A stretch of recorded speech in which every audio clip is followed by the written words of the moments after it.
উম, আজ তো মঙ্গলবার, তাই সব আমার আজকে নিরামিষই রান্না। সেটা আপনারা এতদিন ধরে ভিডিও দেখছেন যখন অবশ্যই জানেন। তো এটা মঙ্গলবার দিন সকালে আমি আগে থেকে অ্যালার্ম দিয়ে রেখেছিলাম যে যেমন করেই হোক আজ মানে অনেকটা তাড়াতাড়ি উঠতে হবে, একটু 1 ঘন্টা আগে উঠতে হবে। সামান্য স্কুল নেই, সেই জন্য ভারী প্রবলেম হয়, মানে উঠতে মনই হয় না।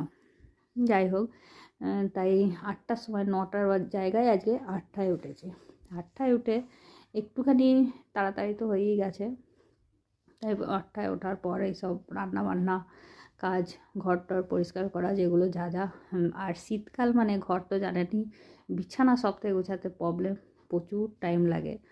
তাই ওগুলো সব কমপ্লিট করে রান্নাটা আমার হয়েই গেছে। এটা আমার আলু পোস্ত হচ্ছে, মানে বেগুন আলু পোস্ত করছি।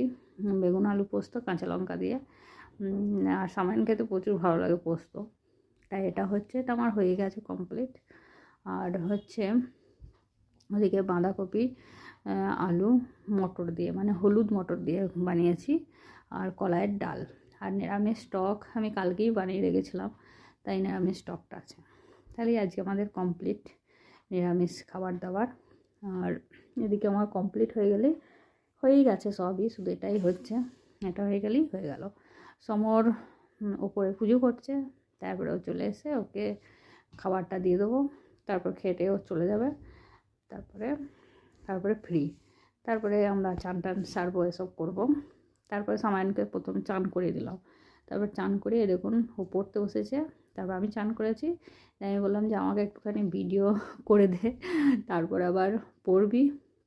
কিন্তু সেটা কি হবে, ওঠা বদমাস এত, মানে শীতকালে ওই যে দিয়ে উঠলো, হয়তো ভিডিও করে দিল একটুখানি, দিয়ে চলে গেল টিভি দেখতে, হয়ে গেল ওর পড়া। একবার যদি উঠতে বলা হয় তাহলে তো ব্যাস, আর কিছু করার নেই। চান টান সেরে নিয়েছিলাম, ছাদে যাব, খালি গায়ে থাকা যাবে না, ঠান্ডা, সঙ্গে সঙ্গে সোয়েটার পরতে হবে। বাই।